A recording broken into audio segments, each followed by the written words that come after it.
Ladies and gentlemen, it's not a surprise that we're linked with Victor Osimhen after all the shenanigans that has taken place over the past few days at Napoli.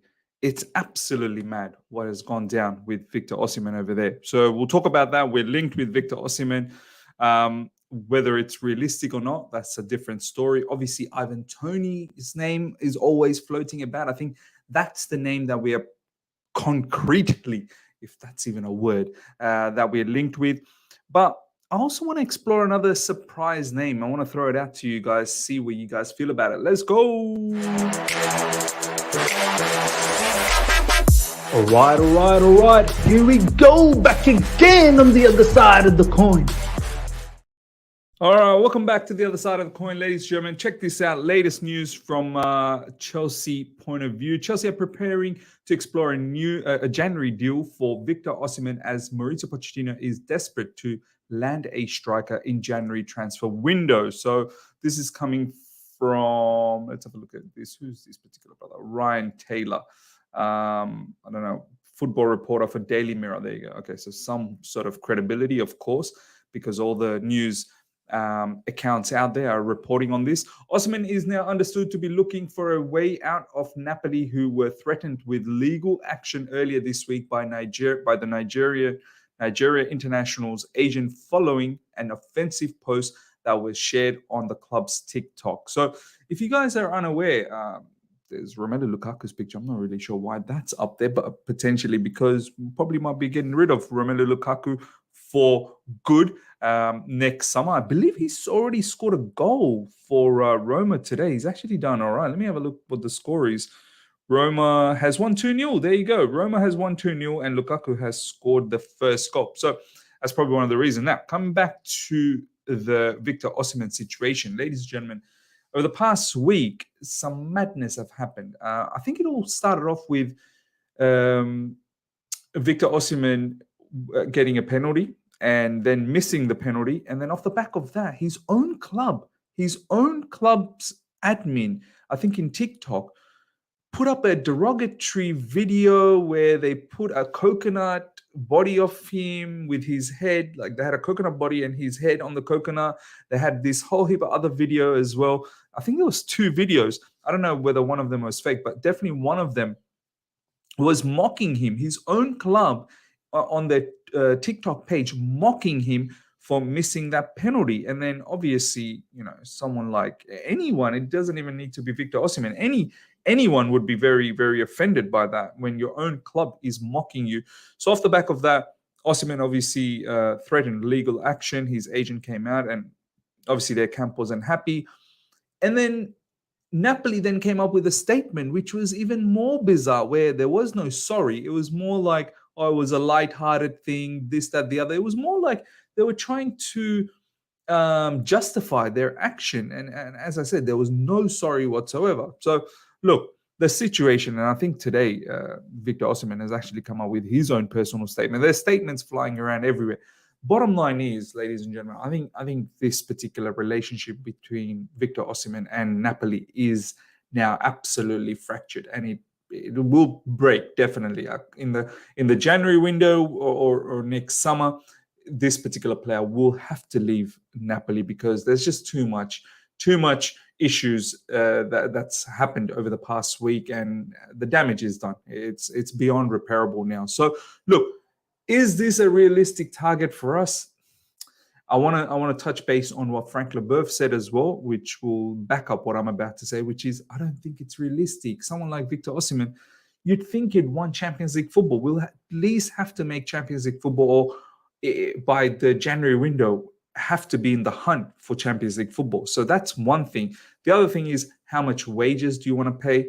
Someone like Victor Osimhen, you're looking at least minimum 200K, right? You look to double his income. I think he's somewhere around 90K or maybe 100K at the moment at Napoli, maybe a tad bit more than that. Correct me if I'm wrong in the comment section, but you'd think he'd be looking at something like 200K. That's something, I don't know how many players we've been handing out 200K in recent times under the new regime. That's something they'll need to work on.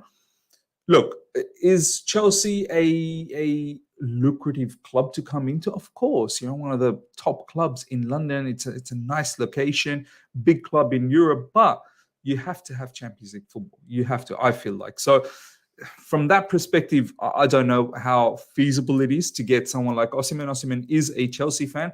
Now, does that matter or not? That's for you guys to decide. For me, I don't really know if that really matters too much. But he's got all the talent. He definitely has all the talent. He's got all the attributes that we desire from a striker: fast, physically astute, aerially dominant as well, and he's got pretty good link up and hold up as well. So overall, Victor Osimhen is an absolute dynamic player.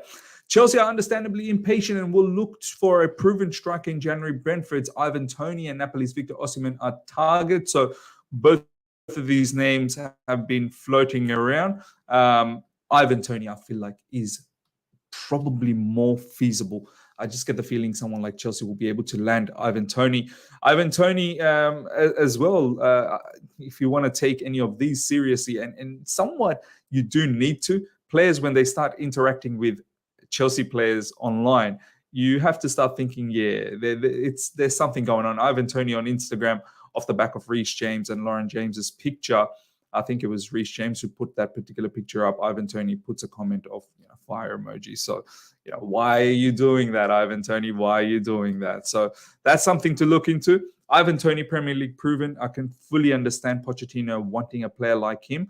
Apparently, he's going to be a lot less in terms of transfer price than Osimhen. That's the other factor. Osimhen's going to cost a lot of money unless Osimhen finds a way to get out of Napoli with, I don't know if he does go on with legal actions or not, or because of this incident, is there going to be a discount? I don't know. Maybe he might even amend things with Napoli. So who knows? So Ivan Toney is a big shout. I know there is big rumors with him and Arsenal. He's an Arsenal fan as well. So we'll see what happens. You'd think Ivan Toney is probably going to choose Arsenal, knowing that they've got Champions League football and they definitely need a striker as well.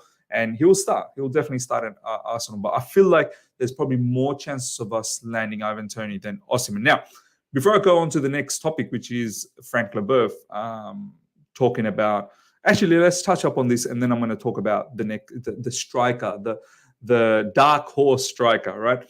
Frank Leboeuf, this is what he had to say, which kind of backs up my opinion on us not getting Osimhen. I feel like it's a little bit unrealistic. This is what Frank Leboeuf is saying. Let's be realistic. That's exactly what I said. Let's be realistic. Chelsea are a mid-table club. Attracting players will be tough, and players like Mbappe won't want to come. Of course, Mbappe won't want to come. Mbappe won't want to go to many clubs, to be honest, let alone Chelsea. The big players want to play in the Champions League. Arsenal had that problem for years, and so did Manchester United. Look, to a certain degree, there is some truth behind what Frank Leboeuf is saying. If we are sort of dwindling around that mid-table position where we are right now, it's going to be very difficult to attract the top-level players because they don't want to come here and play just the league. They want to be able to play Champions League football. Top players want to play Champions League football. So that is definitely a point. Now, in regards to my dark horse, let me know what you guys think about this. Ollie Watkins, ladies and gentlemen. I don't know why Ollie Watkins' name is not getting thrown around as a striker option for Chelsea Football Club. I feel like he's got all the attributes as well. Fast, he can play in behind defense. I think he links up well. I think he's got loads of technical ability, and his finishing is quite sound. So someone like Ollie Watkins could be a big shout for us. Of course, he's not world class. I think players like Ivan Toney and definitely Osimhen are far better polished strikers than Ollie Watkins. But that's a name that I thought we should also ponder about. Let me know in the comment section what you think about Ollie Watkins as well. Last but not least, ladies and gentlemen, some comments from Gianfranco Zola, which I wanted to highlight with you guys. Zola believes departures have been just as disruptive as their rivals at Chelsea. I'm surprised so many experienced players left. My understanding is they are planning to build a team within the next 3 or 4 years, but players left that were there a long time and that won a lot. Azpilicueta, Jorginho, Havertz, Kovacic, players that probably everyone looked up to. You need those players in difficult moments. You rely on those players. So many left, and that doesn't help the situation. So Gianfranco Zola is saying that the outgoings, just as disruptive as the incomings. Look, to counter his comments, the outgoings needed to happen. The outgoings, all of these players that he's mentioned over here, Azpilicueta, Jorginho, Havertz, Kovacic, they all needed to go. They all needed to go. Some didn't want to stick around at Chelsea Football Club. Some probably their tenure at Chelsea Football Club came to an end. And some just wasn't good enough at Chelsea for Chelsea Football Club. So overall, all of these players, they needed to go. As much as we, blame the fact that there's been a lot of outgoings, but at the same time, those outgoings were necessary. Gianfranco Zola on the current Chelsea squad, the supporters don't identify with these players yet. There's a lot of new players, young ones, and they are not fulfilling the expectations of the supporters, and that is creating, let's say, dissatisfaction. When you invest so much money and you bring in so many new players, the risk is you don't form a group because it's difficult. The players have to create a bond. It takes time.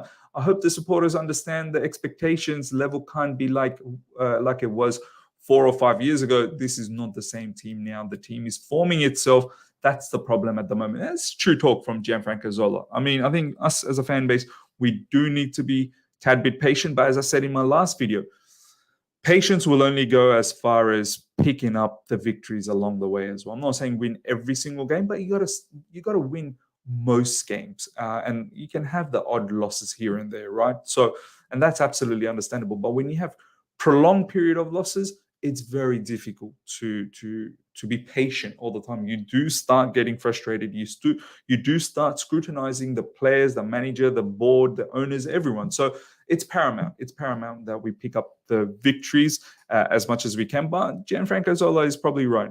Overall, yeah, it will take time for us to, create that bond, fans and the players, because all of these players are so new to Chelsea Football Club. But hopefully the wins will fast track this situation. Ladies and gentlemen, let me know what you thought about everything we spoke about, especially in regards to the striker situation. Victor Osimhen, Ivan Toney, and my dark horse, Ollie Watkins. What you think about these three strikers? Which one is more realistic? Which one would you want? Comment below and let me know. Smash the like button. Hope you guys have enjoyed this. If you're here for the first time, subscribe, hit the bell notification to stay in touch with all my content. I shall see you guys for a live stream tomorrow early morning UK time, approximately about 9 a.m. to do the match preview for Fulham versus Chelsea. Until then, take care and see ya.